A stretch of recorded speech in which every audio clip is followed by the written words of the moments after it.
Selamat datang kembali di Kastu Channel. Kita kembali pada IHSG dan referensi saham mingguan edisi 23 Agustus 2021.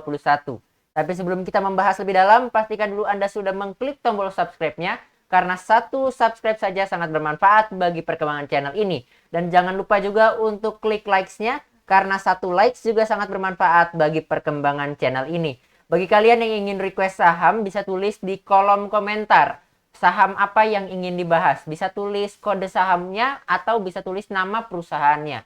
Misalnya kalian mau minta request saham BCA, bisa kalian tulis BBCA atau tulis aja Bank BCA. Akan saya bahas di video referensi saham mingguan berikutnya.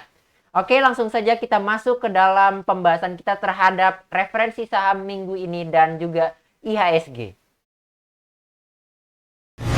Oke, kita sudah berada di chart IDX atau IHSG, yang dimana hari Jumat kemarin dia baru saja naik yang tidak signifikan apabila kita berbandingkan dengan hari Kamis yang minusnya sampai minus 2,06%. Ini hal yang cukup jarang terjadi pada IHSG. Karena apabila kita lihat dari ini ya, dari bulan Juni 2021 minus sampai sebesar itu sangat jarang terjadi. Ini baru terjadi beberapa kali mungkin. Di sini bahkan baru hanya terjadi satu kali. Di sebelah sini doang. Minus 2,06%. Ini minus yang cukup besar. Jadi apabila kita perhatikan di sini harus cukup berhati-hati ya kalau kita punya saham di Indonesia. Apabila juga kita lihat nih dari chartnya IHSG, ini bentuknya ini seperti segitiga seperti ini ya. Saya akan buat gambarnya di sebelah sini. Nih, kalau apabila ada bentuk seperti ini dan sahamnya itu bergerak dan ternyata dia itu breakdown, maka dia bisa kita bisa lihat target price-nya di mana. Oke, kita akan lihat ya target price-nya. Di sini dia adalah target price. Nah, ini adalah target price-nya dia. Dia yang garis merah bagian bawah. Harga 5704 merupakan target price dari IHSG apabila dia downtrend. Cara lihatnya gimana? Cara lihatnya gini. Kan ini kan bentuknya segitiga ya. Kita tarik dari yang paling atas dari titik resistance yang kuatnya ke swing low bawahnya sebelah sini, lalu kita tarik garis yang kita sudah buat, kita pindahkan waktu dia breakout, waktu dia breakdown di sini, ternyata dia garisnya itu sampai mana, ujungnya inilah merupakan target price dari IHSG. Nah, apabila kita lihat di sini bahwa IHSG ini target price-nya adalah 5704 rupiah. Jadi apabila kita lihat di sini, kemungkinan besok apabila support dari IHSG yang warna oranye ini kuat, ternyata itu emang support kuat, maka apabila sekalipun dia besok turun, maka dia hanya akan turun sampai garis warna oranye yang paling bawah, bagian bawah. Tapi kalau ini sudah ditembus, seperti halnya dua candlestick terakhir ini, di bagian sini, ini sudah tembus dua kali. Memang dia akhirnya close di atas dari support. Tapi sebelumnya dia sempat meninggalkan harga itu sampai di garis support warna putih. Kalau sampai dia tembus di besok hari, maka dia bisa minus itu sampai di sini. Garis warna putih ya. Dia bisa di garis warna putih. Ini merupakan support terkuatnya, support berikutnya setelah support oranye. Kalau kita lihat juga di sini bahwa memang IHSG masih kondisinya adalah sideways atau konsolidasi. Tapi kalau kita lihat dia minus 2% di sini, lalu kalau setiap dia break resist, dia turun lagi. Ini seperti mengarahkan bahwa IHSG ini akan downtrend. Tapi untuk saat ini memang kita belum bisa kita bilang ini downtrend. Ini masih sideways, masih konsolidasi. Bergeraknya masih di situ-situ aja.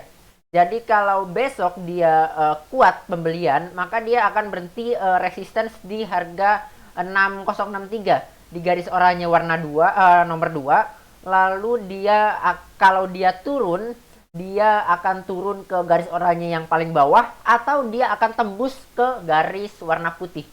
Nah, jadi di sini saya hanya mau kasih tahu bahwa hati-hati pada IHSG karena IHSG ini cukup mengkhawatirkan. Dia baru saja breakdown dari pattern. Kalau dia breakdown seperti ini, maka dia bisa ke bawah harga 5704. Tapi kalau dia itu breakout, breakoutnya itu ke atas uptrend, maka dia itu seharusnya naik sampai sini. Bentar, saya akan tarik ke atas. Dia kemungkinan besar dia bisa narik ke harga 6566. Tapi sesuai dengan yang kita lihat di sini bahwa dia itu bergeraknya turun. Breakdown ini sudah berkali-kali. Nih, di sini ada candle, shadow, ninggalin shadow. 1, 2, 3, 4, 5. Nah, ini udah candle kelima dia tembus dari pattern yang kita lihat di sini. Jadi ini cukup dikonfirmasi sebetulnya. Ini seperti dikonfirmasi bahwa ini memang mau turun. Tapi ya intinya kita hanya hati-hati saja pada IHSG. Tunggu sampai keadaan ini IHSG ini cukup baik dulu, baru mungkin kita bisa beli ya saham-saham yang ada. Oh ya, perlu diperhatikan juga bahwa kemarin HSI itu minus 1,6% kalau nggak salah.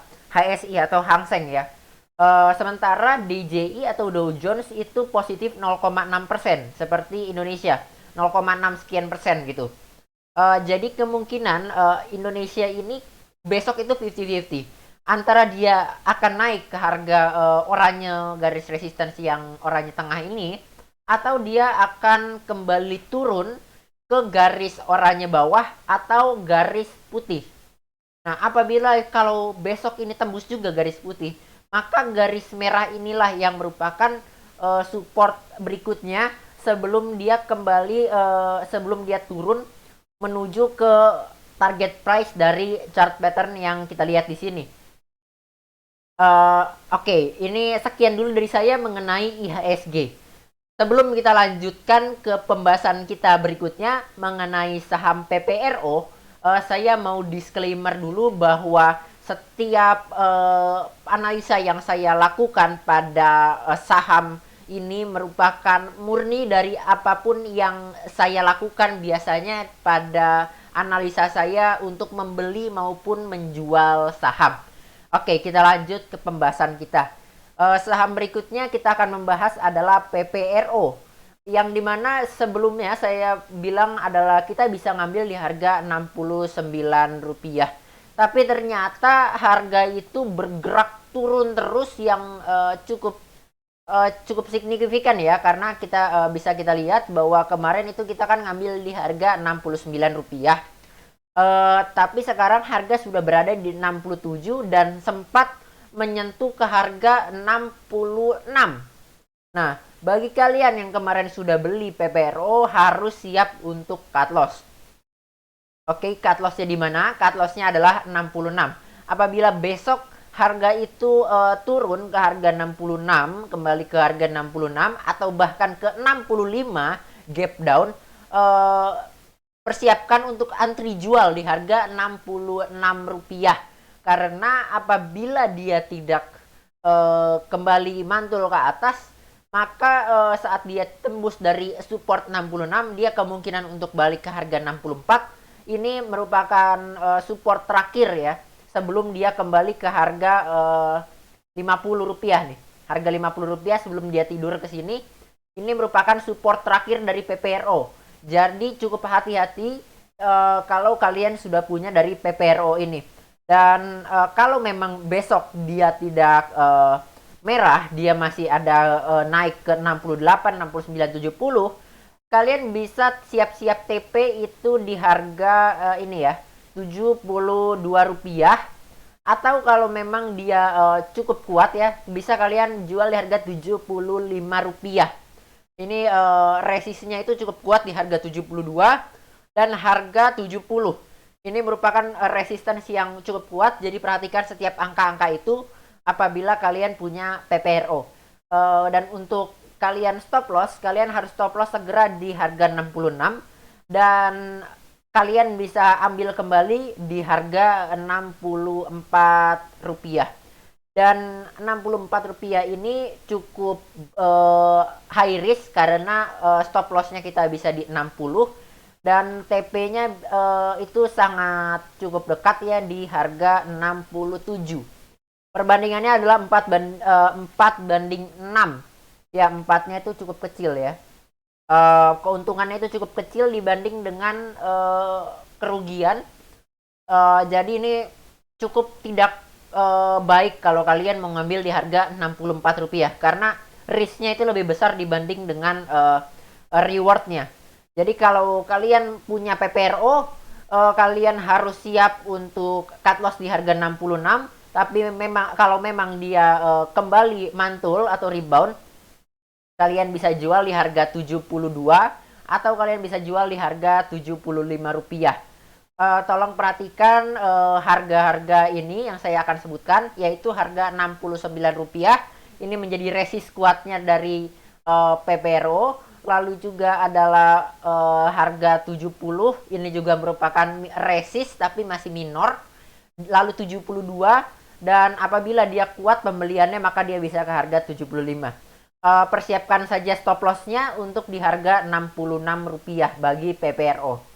Oke, sekian dulu dari saya mengenai PPRO. Berikutnya kita akan membahas dari saham blue chip, yaitu saham Telkom Indonesia atau TLKM. Di sini kita lihat bahwa harga kemarin itu close di harga Rp3.400.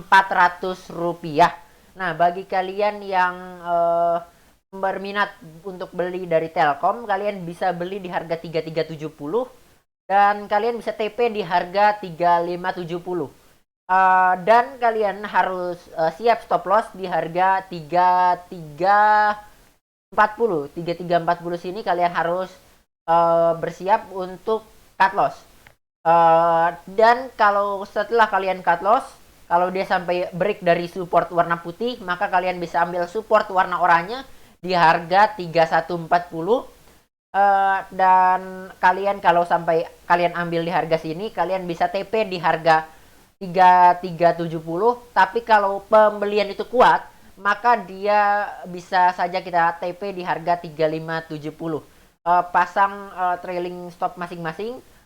Dan juga pasang juga stop lossnya ya, karena sebetulnya kalau kalian mau ngambil di garis putih ini cukup riskan karena merupakan pucuk dari resistance ya, dari bentuk konsolidasinya dia, bahwa dia setiap waktu ini dia pernah naik dari bawah ini ke atas, ternyata dia kuat ya, akhirnya dia naik kembali turun ke bawah. Di sini ini bentuknya masih konsolidasi. Jadi kalau kalian mau ngambil TLKM, bisa kalian ambil di dua garis support yang saya buat tadi. Baik itu garis harga 3370 atau 3140. Persiapkan stop lossnya dan TP-nya adalah di garis resistance setelahnya. Oke, ini adalah bentuk dari analisa saya terhadap saham Telkom. Oke, berikutnya saya akan masuk ke dalam pembahasan saham yang di request oleh Praduganti, yaitu saham Zinc. Oke, kita lihat ya, sahamnya adalah saham Zinc. Bukan ini, sahamnya Zinc Kapuas Prima. Oke. Sebelum saya lanjutkan, saya mau kasih tahu dulu bahwa saham Zinc ini berpotensi sebagai saham repo ya, kemungkinan sebagai saham repo. Karena bisa kita lihat juga bahwa volume di sini seperti berbentuk seperti sisir ya, banyak besar-besar seperti ini.